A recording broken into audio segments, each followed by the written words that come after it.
Barakatah Yahweh, Barakatah Yahawashi, Bahasham, Barakahak Wadash, Barakatum. First and foremost, I want to give all praises, glory, and infinite honors to Yahweh, Bahasham, Yahawashi. Double honors to the apostles and elders, a great millstone who ruled and teach well. In peace and salutations to you sincere Akim out there, pushing this word in truth and sincerity to the four corners of the globe. May you brothers endure until the end. This is the brother Ra'aya coming at you with another lesson, and I'll be profiling a little bit of this video from Evie Anita's YouTube channel titled White Women, so-called white women, because they're really Edomite women, say they want to be away from Edomite men for this reason.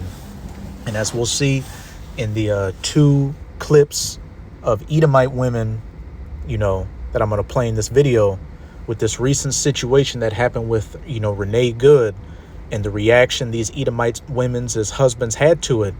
Hey, they're starting to look sideways at the Edomite man, seeing that, oh shit, I guess this white supremacy and white privilege really ain't hitting like I used to think it would hit. And, ultimately, this is the curses fallen upon the Edomites, which we're going to get later. And one of the curses involved, a woman, because we're under the curses right now, the true children of Israel, who are the so-called Negroes, Latinos, and Native Americans.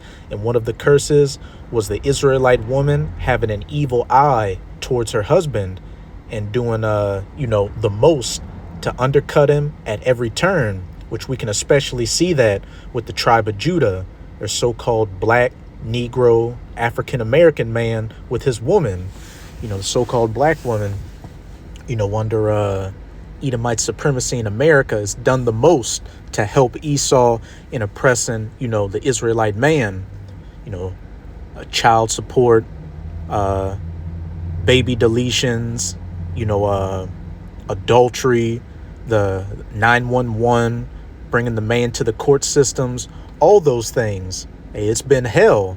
But as we get to the end of our captivity and the beginning of the captivity of Esau, Edom, especially, but these other heathen nations as well, these curses are starting to fall upon them. And again, as we're going to see in this clip, one of them is what? That woman having an evil eye towards her husband. And this is just one video. I've been seeing several videos lately of the so-called white woman, the Edomite woman, turning against the Edomite man. As Elder Malcolm says all the time, a lot of this information, dealing with slavery and oppression and just how much, the so-called white man has been oppressing, the Israelites, is coming from his own women. But without any further ado, let's get into this video. And this is a fair use copyright disclaimer. I do not own any of the footage in this clip, nor do I stand to gain from it monetarily. It is simply for educational purposes. And I'm going to start it at the 5-minute and 19-second mark. Like, I actually don't have a single friend who is, thrilled with how their husband is reacting to all this. Most of them are describing their husbands as ostriching, sticking their heads in the sand and pretending like nothing is happening.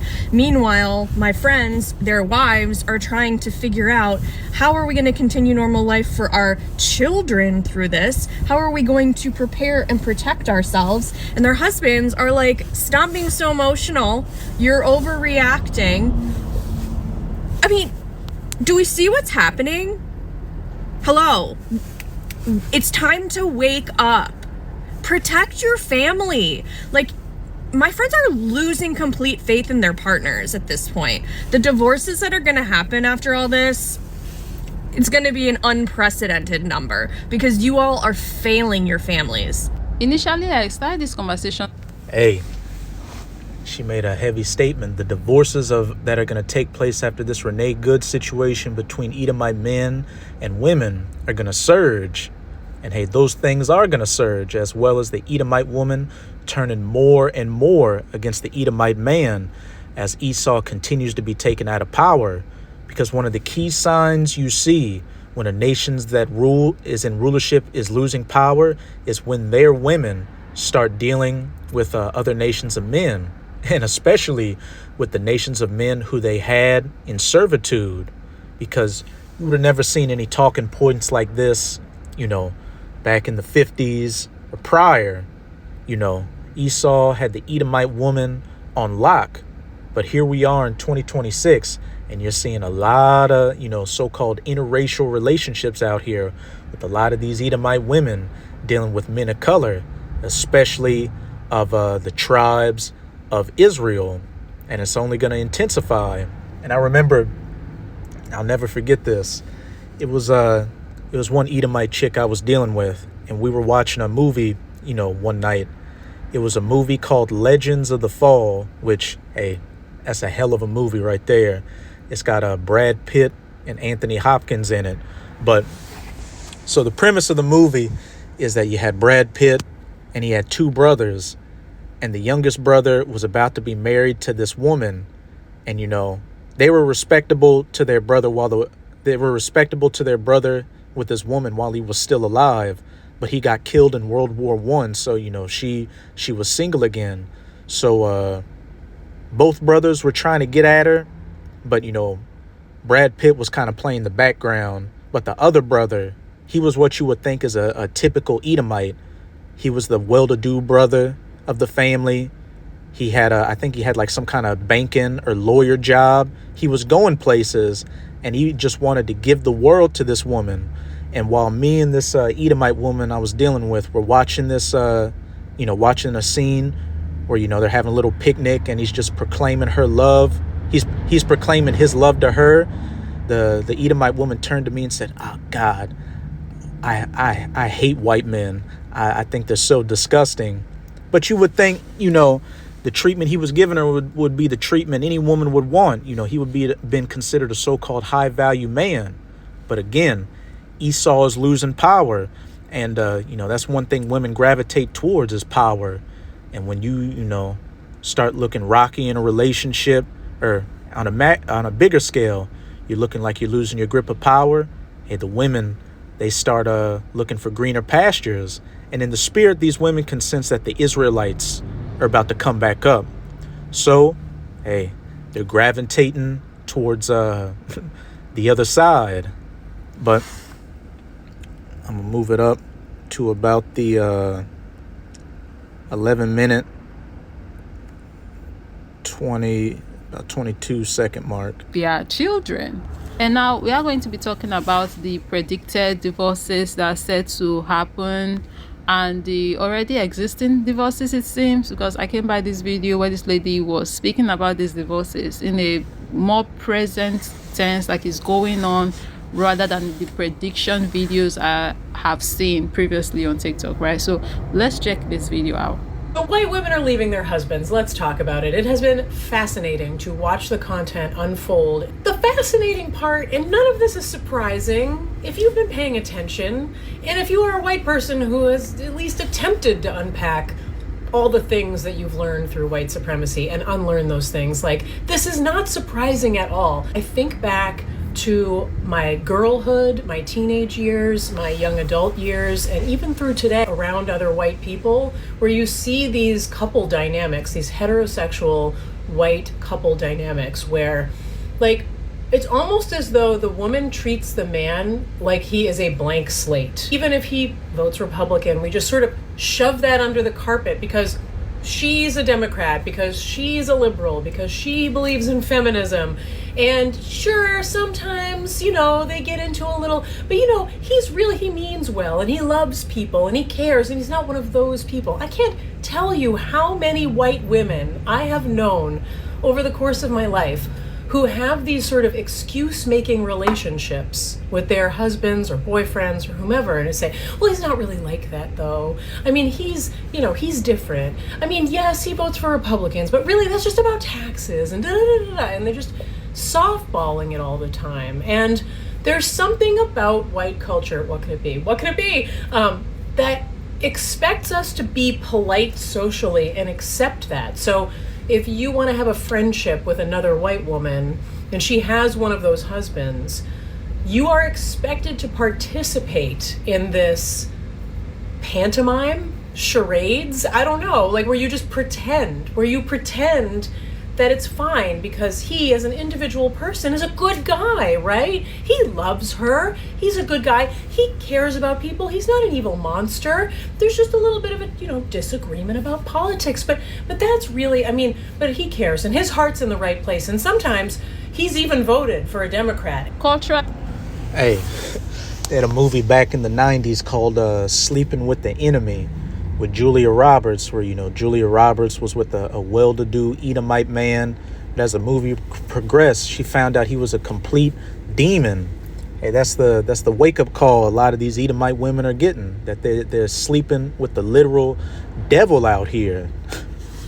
I guess maybe that's how they've been navigating over there in the white community. But then again, I think at the core of it, or regardless of however it is that they are speaking and all of the justifications that they come up with for this, quote unquote good men of theirs that be voting crazily out there during election period, voting for the most terrible things, right? I think at the end of it all, at the core of it, why they were still with these people and did not care like we seem that they are caring now, is because they were not the ones that are getting affected by the things that these men were voting for. So yes, two things can be tried at the same time. 2020 was an exceptionally difficult year for the white women who invest in these kinds of relationships, these see no evil, hear no evil relationships, right? Because they couldn't have those conversations at home, really. Like, white people need to get involved. We need to unlearn our racism. We need to unpack white supremacy culture. Comply or die is not the way that Americans should be living. And it was a very uncomfortable, intense time. And I feel like a lot of those women wrote it out. They just sort of let it go, drifted off. But now, a white woman was murdered by law enforcement, was murdered by an agent of the federal government in front of the world, and he is not being held responsible. And they can't look away now because they see themselves as sitting in the front seat of that car. For the first time, they see themselves, and they expected their husbands to see them there too. And we're still genuinely surprised to find out that no, he's exactly who he's been telling you he is.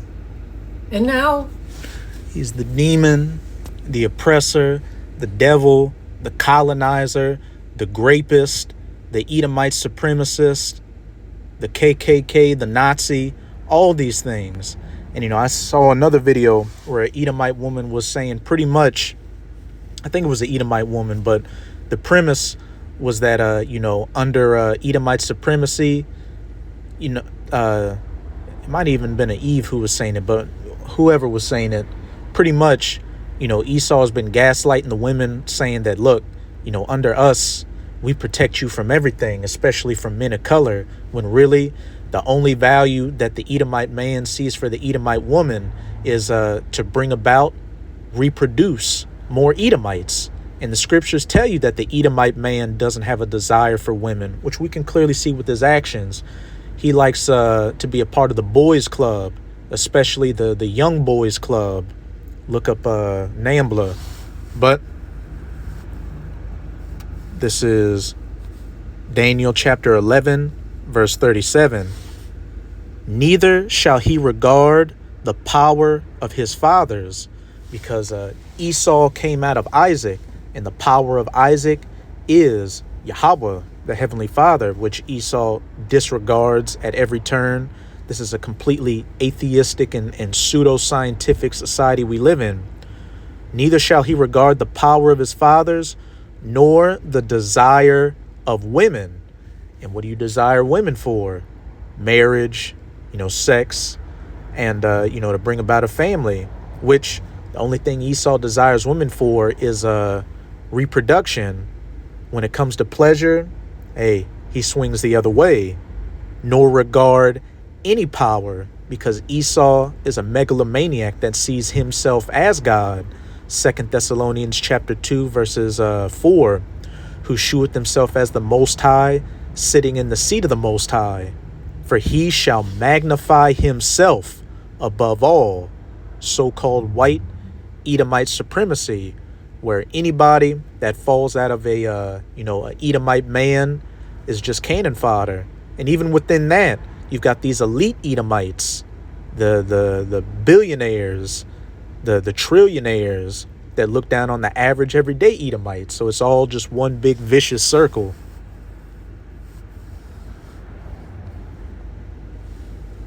You have to leave him. But I do think that for a lot of white people, they need a moment of reckoning.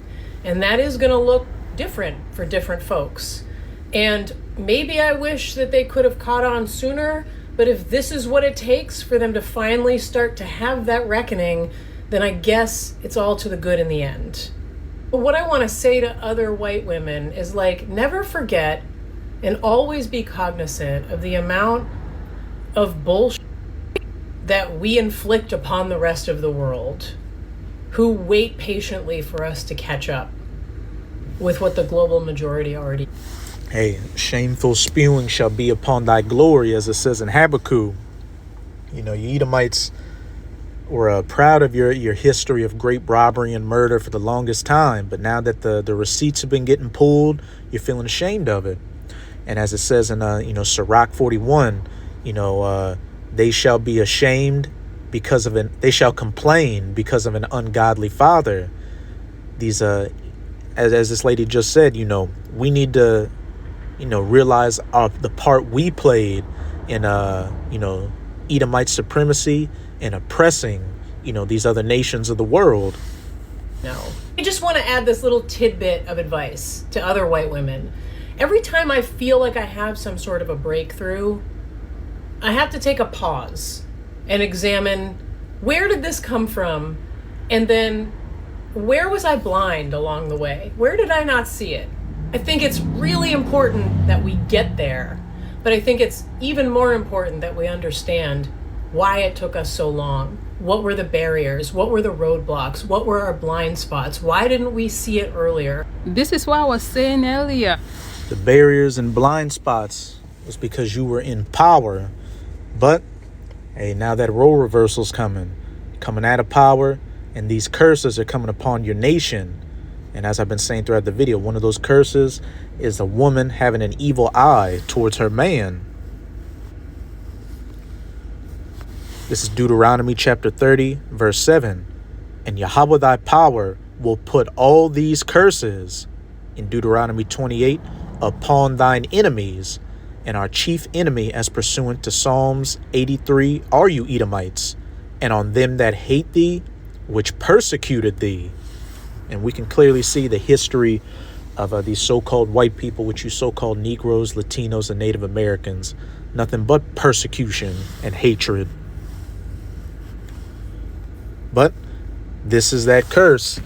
Deuteronomy 28 and 56.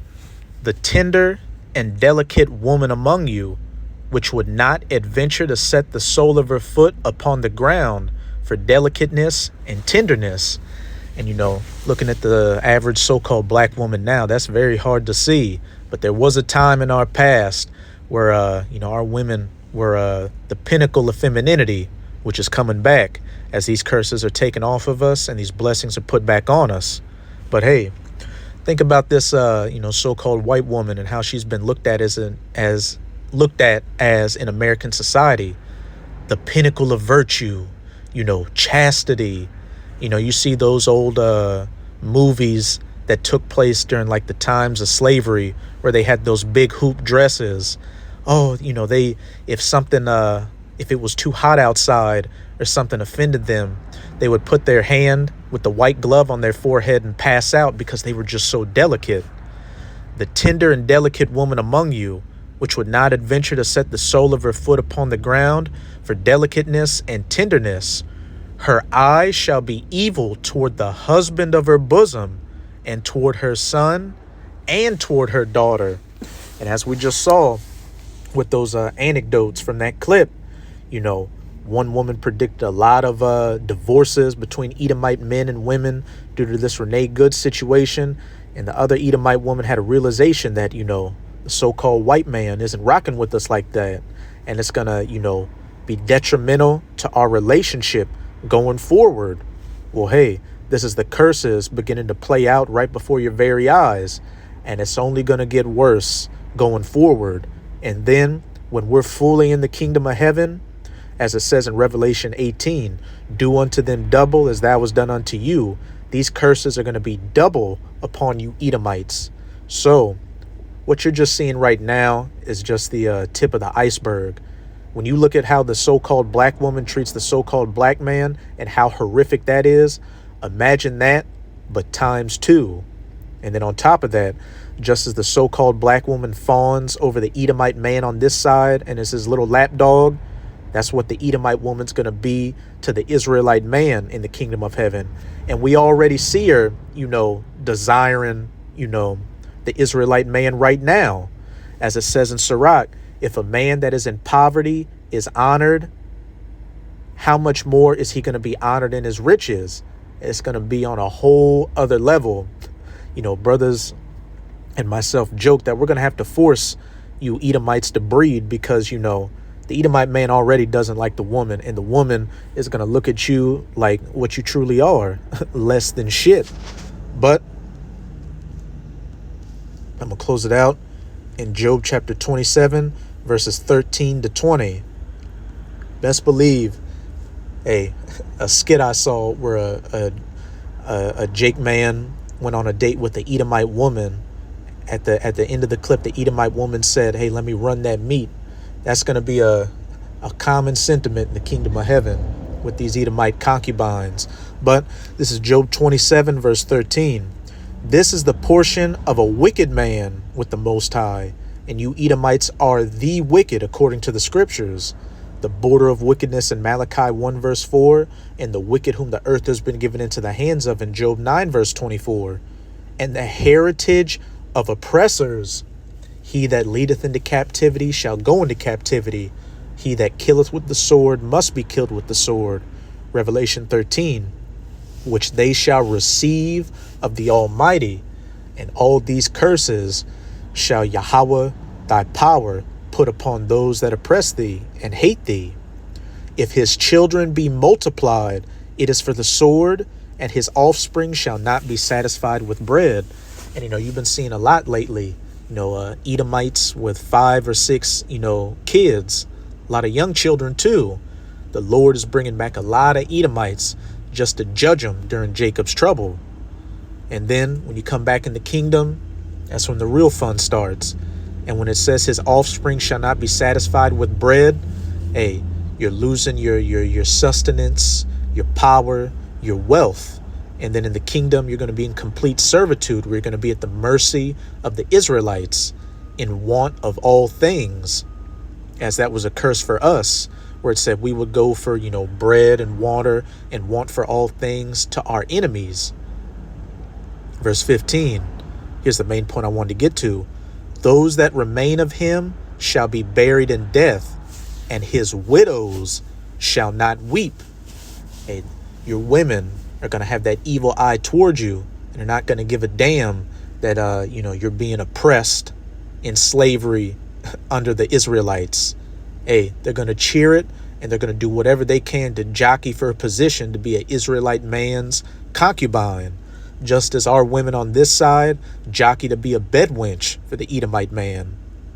Though he heap up silver as the dust and prepare raiment as clay, you gained all this wealth, the fatness of the earth and the dew of heaven by your sword, all this great robbery and murder. He may prepare it, but the just shall put it on, and the innocent shall divide the silver.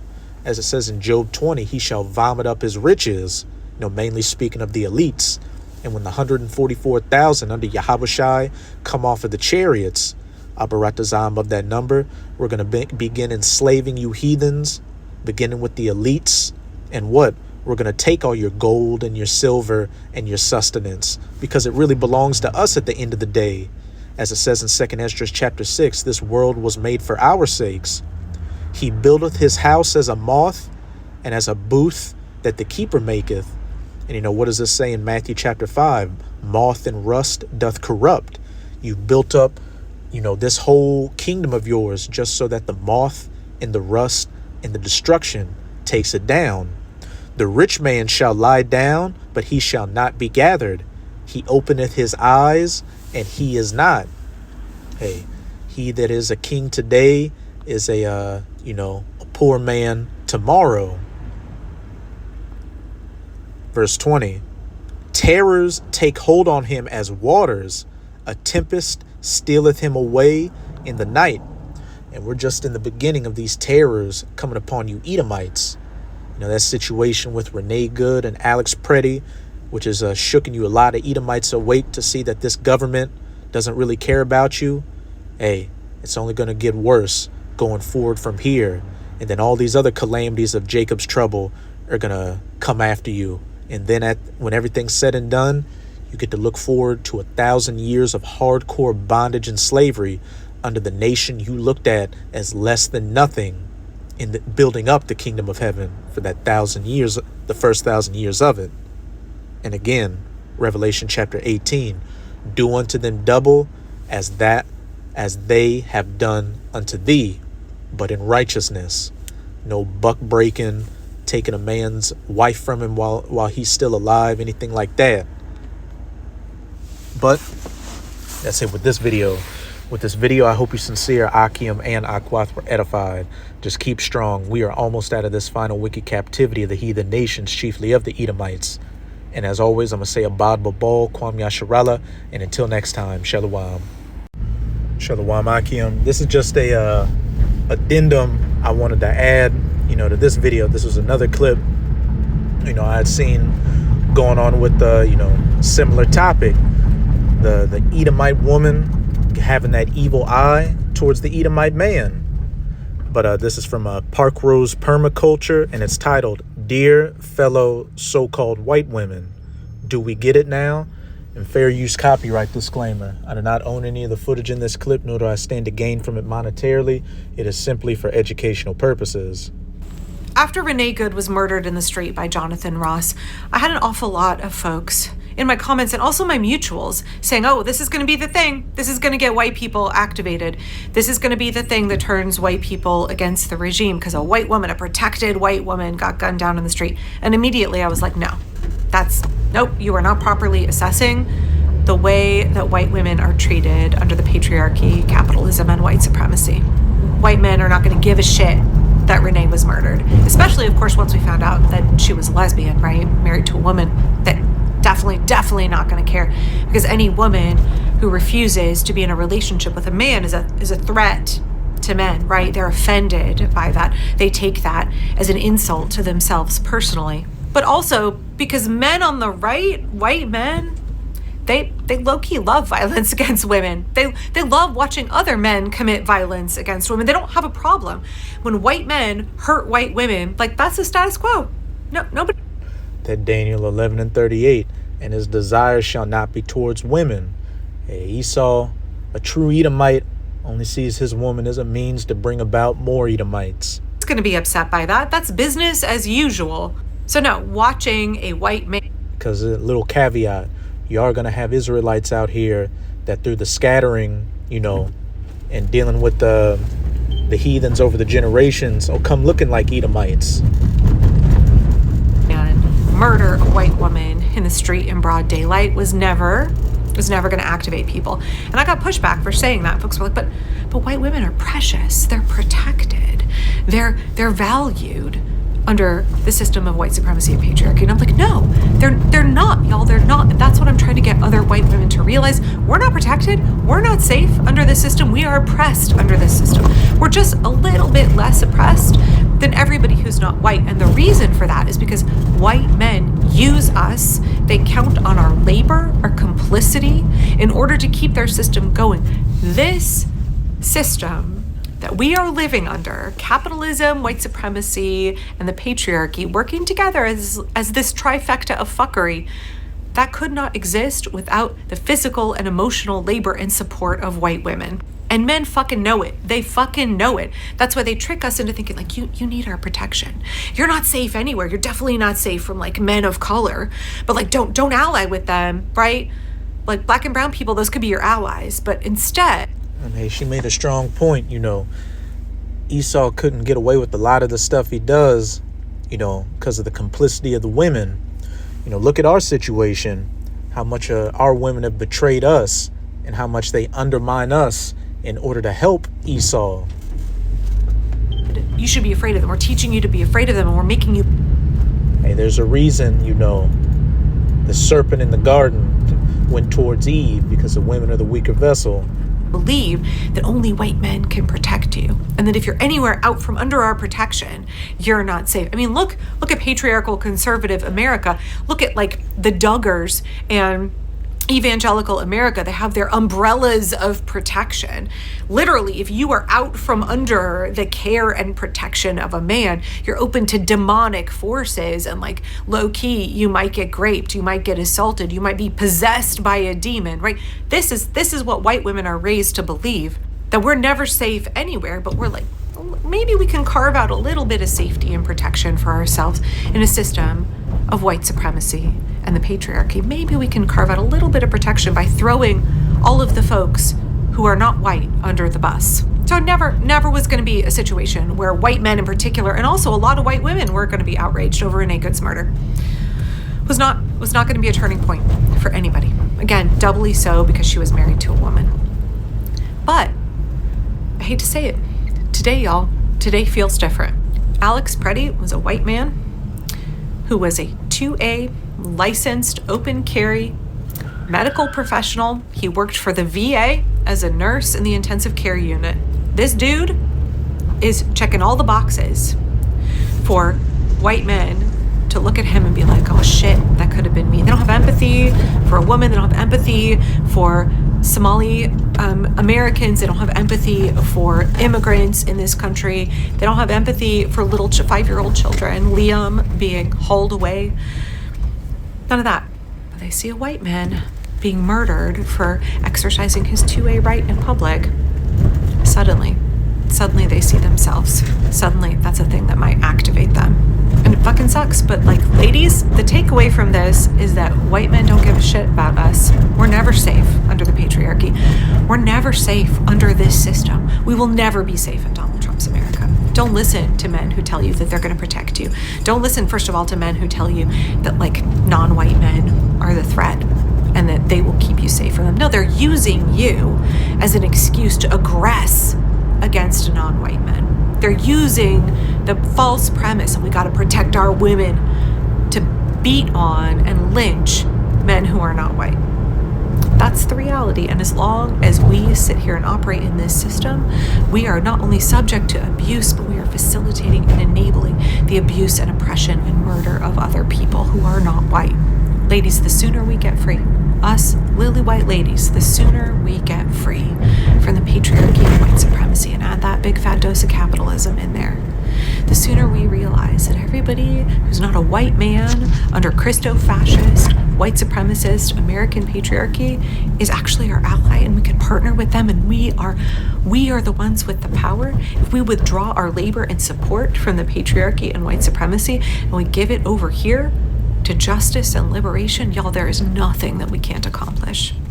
We don't need all those MAGA men. We don't need all those patriarchal, hateful white supremacist men at all, for so many reasons, but not the least of which is politically, right? When it comes to organizing and building a better America, damn y'all, white men don't want us, white women, to break off from them and to realize that we have a shared oppressor with literally everybody else.